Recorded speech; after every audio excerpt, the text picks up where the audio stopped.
अस्सलाम वालेकुम। उम्मीद है आप लोग ठीक हैं, खैरियत से हैं। खुदा की ज़ात आप लोगों को अपने हिफ्ज़ व अमान में रखे। पूरी दुनिया में बसने वाले वो तमाम मुसलमान जिन्होंने आज ईद की नमाज़ पढ़ी है, मेरी तरफ से आप तमाम दोस्तों को बहुत-बहुत ईद मुबारक हो। मेरी दुआएँ हैं कि खुदा की ज़ात आपकी ईदें इसी तरह गुज़रें और इसी तरह खुशियों भरी ईदें आएँ और जिनकी ज़िंदगी में कोई मसाइल हैं, खुदा की ज़ात वो ज़िंदगी मसाइल से पाक करे। गज़ा के मुसलमान जो इस वक़्त दुनिया में सबसे तकलीफ़ वाला इलाका है, अल्लाह पाक गज़ा के इन मुसलमानों के लिए भी रहमतें बरसाए और पूरी दुनिया के आलम इस्लाम के जो सोए हुए हुक्मरान हैं, उनको भी गज़ा के मुसलमानों के लिए आवाज़ उठाने में प्रैक्टिकली उनके लिए जो है मसले का हल निकालने की तौफ़ीक अता फ़रमाए। कुर्बानी है और कुर्बानी सिर्फ़ जानवरों की नहीं है। ये कुर्बानी एक बड़ा अज़ीम मकसद था, जो हमें बहुत सारी चीज़ें याद दिलाता है। अल्लाह ताला की ज़ात हमें अपने नफ्स की कुर्बानी, जज़्बात की कुर्बानी और वो तमाम कुर्बानियाँ जो हमारी दुनिया और आखिरत के लिए हैं, उन पर अमल दरामद की भी तौफ़ीक अता फ़रमाए। अल्लाह पाक खुश रखे, आबाद रखे। ज़रा वीलो की तरफ चलते हैं। दुनिया बड़ी तेज़ी से बदल रही है। पुरानी सफ़बंदियाँ टूट रही हैं और नई ताकतें आलमी मंज़र पर उभर कर आ रही हैं। इस तग़यीर पज़ीर माहौल में पाकिस्तान एक नई सफ़ारती कुव्वत के तौर पर सामने उभर कर आया है।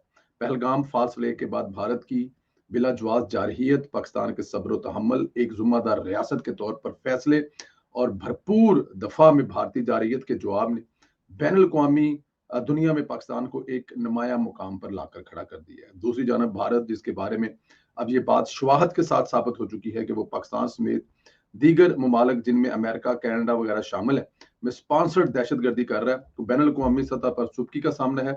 भारत ने बैनुल-अक़वामी सतह पर बुलंदो-बांग दावे मगर बेवज़न खारजा पॉलिसी की सिर्फ नुमाइशी बयानात तक रखा, जबकि पाकिस्तान ने हिकमत अमली, तदब्बर और अमली सफारतकारी के ज़रिए आलमी बरादरी को अपनी जानब मुतवज्जा कर रखा है। अक़वाम मुत्तहिदा में पाकिस्तान की आलमी तकर्रियाँ सिर्फ नुमाइशी मुनासिब नहीं, बल्कि ये आलमी बरादरी का पाकिस्तान पर एतमाद का इजहार करती हैं। भारत की तमाम कोशिशों, हरबों और मनफी प्रोपेगेंडों के बावजूद पाकिस्तान को खित्ते बिलखसूस अफगानिस्तान के हवाले से अहम जिम्मेदारियां दिए जाना इस बात की माजी करता है कि बैनुल-अक़वामी दुनिया पाकिस्तान को अमन बिलखसूस दहशतगर्दी के खिलाफ जो उनका करतार है, दुनिया में पाकिस्तान ने जो करदार अदा किया है, उसको भी अब मान रहे हैं कि पाकिस्तान दहशतगर्दी के खिलाफ लड़ने वाला एक अजीम मुल्क है। अक़वाम मुत्तहिदा ने पाकिस्तान को तालिबान पाबंदियों की कमेटी की क़यादत, इंसदाद दहशतगर्दी कमेटी में वाइस चेयरमैन का ओहदा, दो अहम गैर रस्मी वर्किंग ग्रुप्स पाबंदियां और बैनुल-अक़वामी दस्तावेज़ात की मुश्तरका क़यादत सौंपी है। ये ओहदे न सिर्फ पाकिस्तान की मुतहर्रिक सफारतकारी का मज़हर है, बल्कि इसके आलमी असर रसूख का भी सबूत है। इस दौरान भारत मुसलसल इल्ज़ाम तराशी, मुनाफिक प्रोपेगेंडे में मसरूफ़ है, ख़ास तौर पर पे दर पे हमलों और दाखिली तनाज़ात का मलबा पाकिस्तान पर डालने की कोशिशें नाकाम कर रहा है। हम पाकिस्तान ने जज्बाती जवाब देने के बजाय आलमी बरादरी को दलाइल, शवाहिद और संजीदा सफारतकारी से कायल किया है। चीन, तुर्की और अज़रबैजान जैसे अहम इत्तेहादियों की खुली हमायत इस बात की दलील है, पाकिस्तान का मौक़िफ़ बैनुल-अक़वामी सतह पर पज़ीराई हासिल कर रहा है। सफारती मैदान के साथ साथ पाकिस्तान को मुआशी मुहाज़ पर भी नुमायाँ कामयाबी हासिल हुई है। आलमी मालियाती अदारों को एतमाद पाकिस्तान की इक़्तिसादी पॉलिसियों का मज़हर है। महज़ एक माह के दौरान IMF में से $1 अरब, एशियाई तरक्याती बैंक से $8 मिलियन, वर्ल्ड बैंक से $40 अरब के मुमकिन पैकेज की बातचीत इस बात का इशारा है इस्लामाबाद अब सिर्फ माली इमदाद का तलबगार नहीं, बल्कि एक काबिल इत्मीनान शराकत दार के तौर पर भी उभर रहा है। इसके बरक्स भारतीय वज़ीर-ए-आज़म के हालिया दौरे ज़्यादातर नाराबाजी, शोबाजी, ओवरसीज इंडियन रैलियों पर मुश्तमिल थे, जिसमें संजीदा सफारती पेशरफ्त या दो तरफा कामयाबियां नजर नहीं आई। G7 अजलास में भारत की गैर मौजूदगी ने साबित कर दिया है कि आलमी बरादरी अब सिर्फ आबादी या शोर शराबे पर नहीं, बसीरत, कारकर्दगी और इस्तेहकाम पर यकीन रखती है। अब वक्त आ चुका है हम बहसीयत कौम अपने बयानिए पर फख्र करें। हमें दुनिया को बताना होगा पाकिस्तान तनहा नहीं है, बल्कि आलमी फैसलों के मरकज में। पाकिस्तान बहरान का हिस्सा नहीं, बल्कि इसका हल है। पाकिस्तान तमाशा नहीं, बल्कि तदब्बर, इस्तेहकाम और हिकमत अमली की अलामत है। और इसमें एक बात जो आपको बताने वाली है कि पाकिस्तान के इस किरदार को भारत में माना जा रहा है।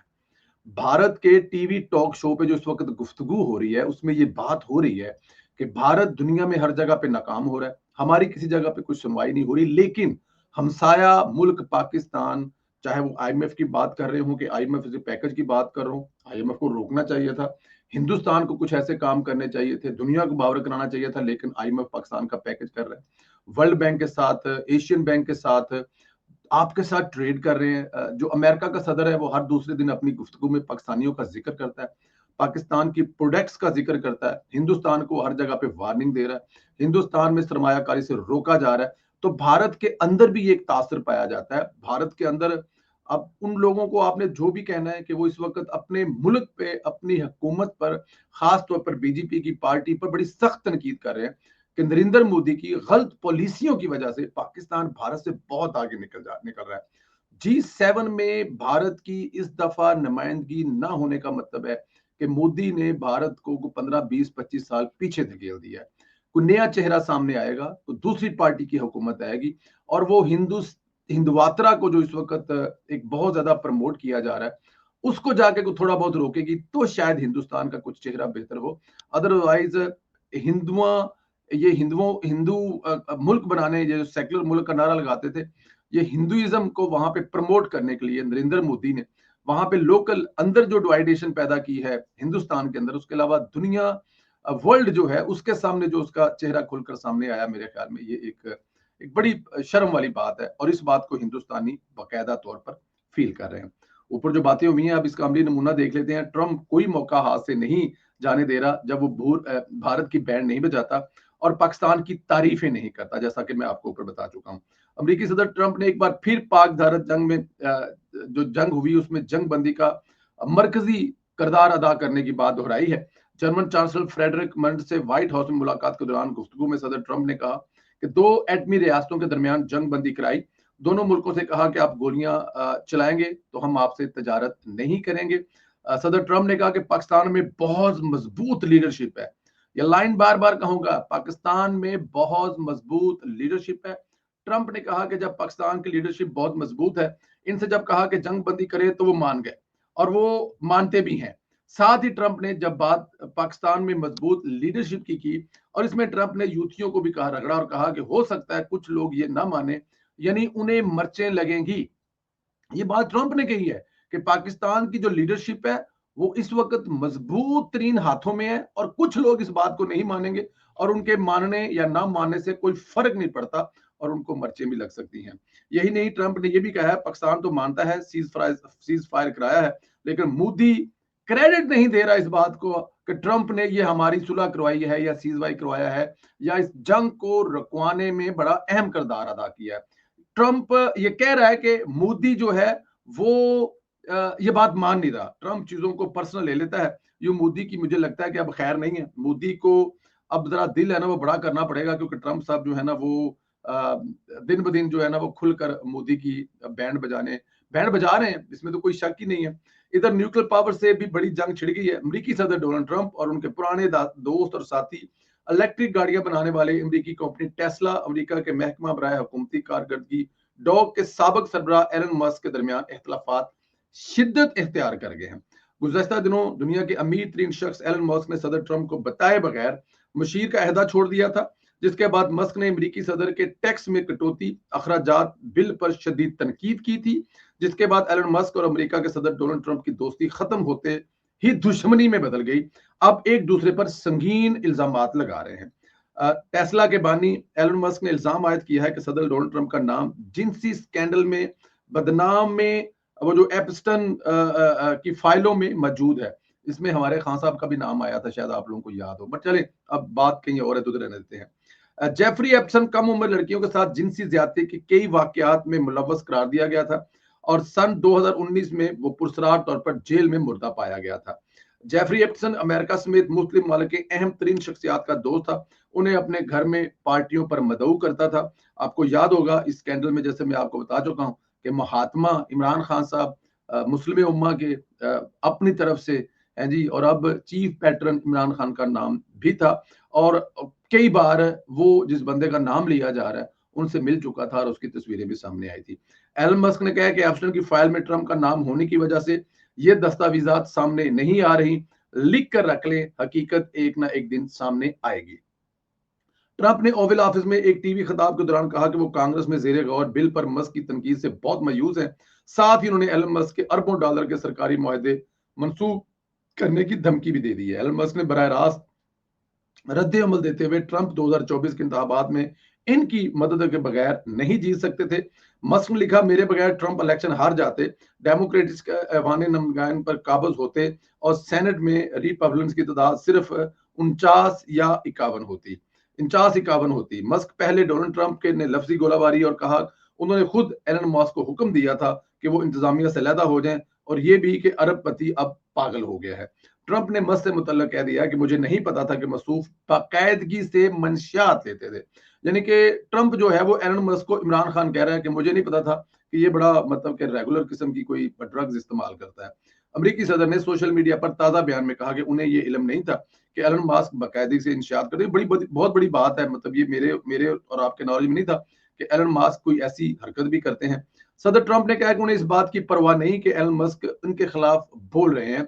एलन मस्क ने एक्स पर अपने फॉलोअर से यह सवाल भी किया, क्या उन्हें एक नई सियासी जमात बनानी चाहिए? यानी ट्रंप के खिलाफ एलन मस्क नई सियासी जमात बनाने जा रहे हैं। इधर एलन मस्क के दरमियान इख्तलाफात की खबरों पर टेस्ला के हिस्से में 14% कमी आई है। एलन मस्क ने कहा कि अमेरिकी सदर ट्रंप का मुहासना होना चाहिए। ट्रंप की जगह जेडी वेंस को सदर तैनात किया जाना चाहिए। अब ये गल तेरी ना मतलब कि निकल गई है। लड़ाई जी है ना बैट बल्ले आ गई है कि हुण बल्ला भी मेरा ते बैट भी मेरा ते वारी भी मेरी, मतलब गल जी है ना वो अगे बढ़ती नजर आ रही है। मैं एक बात बताऊं, वो एक स्टेज ड्रामे में बड़ी मजे की जुगत है। वो उनसे कहते हैं कि बंदा बन जा, ये वड्डा सी, वो लफज उसमें जो यूज करते हैं वो मैं यूज नहीं कर रहा। वो कहते ਜਿਹੜਾ ਵੱਡਾ ਸੀ ਉਹ शरीफ सी, ਜਿਹੜਾ निक्का है ना तेरी भैन ਕੱਢ के लै जाएगा। ते ये मतलब कि ट्रंप ने बड़े देखे और वो बेचारे चुप करके साइड पे हो गए, लेकिन एलन मस्क वो नहीं है। ये भैन कड्ढण वाली गल ही हो जानी है। तो ट्रंप को ख्याल करना पड़ेगा, क्योंकि शेर को सवा शेर टक्कर रहा है, ये आप जेहन में रख लें। इमरान खान की बात करें तो मसूफ ने कल फिर मुतलका होने की कोशिश की। सईद आसम मनीर पर इल्जाम लगाया, जब डीजीआईएस के ओहदे से हटाया तो जुल्फी बुखारी के जरिए बुशरा बीबी से राब्ते की कोशिश की। कहा आपा से मिलना चाहता हूं। बुशरा बीबी ने कहा कि जाहिर है कोई कि आपा ने कहा मैं नहीं मिलती। आप अंदाजा करें, जिस बुशरा बीबी के खिलाफ आसम मनीर ने तहकीकात की, फाइल्स तैयार की, वो इससे मिलेंगे। और खान साहब कोई एक जो चवल है ना, वो मतलब कि सोचते नहीं है। अब कहा यह जा रहा है कि आसम मनीर को जब ओहदे से हटाया गया तो उन्होंने जुल्फी बुखारी के जरिए राब्ता किया और जुल्फी बुखारी से कहा कि मैं आपा से मिलना चाहता हूं। आपा जो है यहाँ पे बुशरा बीबी है, और आपा ने कहा जी कि वो बिल्कुल उनसे नहीं मिलने चाहते। और अंदाजा करें कि मतलब कि उन्हीं के खिलाफ ये फाइल तैयार की थी, उन्हीं के खिलाफ इमरान खान से कहा था कि आपकी बीवी जो है इसका ख्याल करें, ये अपनी मंजिल से डांग फेरें। और फिर आसम मनीर साहब जिसके खिलाफ तैयार की थी, जिसकी चोरी पकड़ी थी, जिसकी हेरियां फेरियां पकड़ी और वजीर को बताया था, उन्हीं से कहेंगे कि मुझे मिलना है और मिलकर मुझे अपने ओहदे पे बहाल होना है। तो मतलब कि थोड़ी सी कोई लॉजिकली बात कर ले तो ठीक है, लेकिन अब इमरान खान की बातों से कोई फर्क नहीं पड़ता। पहले इमरान खान साहब ऐसी बातें करते थे तो लोग शायद को थोड़ा बहुत सुनते थे, लेकिन अब लोगों को भी पता लग गया कि इमरान खान ये जो भी कह रहे हैं या जो भी कर रहे हैं, ये सिर्फ और सिर्फ तकलीफ में कर रहे हैं। कहानी पीछे कोई भी नहीं है, और यही असल कहानी है कि पीछे कहानी कोई भी नहीं है। इमरान खान साहब सिर्फ चवले मार रहे हैं। पहले कहते थे कि डीजीआईएस के ओहदे से जो हटाया वो भाजपा साहब ने हटाया है, अब कहते हैं मैंने हटाया है, और फिर कह रहे हैं कि बुशरा बीबी ने। तो ये खान साहब की बातें जो है ना, इनको सीरियस नहीं लेना चाहिए। बस मेरा तो ख्याल यही है। ख्याल रखें, खुदा की ज़ात आप लोगों को अपने हिफ्ज़-ओ-अमान में रखे। दुनिया भर में जो मुसलमान ईद मना चुके हैं उनको बहुत बहुत ईद मुबारक। पाकिस्तानियों को चांद रात मुबारक। कल ईद मनाएंगे तो आपको कल मुबारक देंगे, लेकिन फिर भी आपको ईद मुबारक हो। राय जरूर दें, और इंशाल्लाह ताला अगले वीलॉग में फिर आपसे मुलाकात होगी। खुदा हाफिज।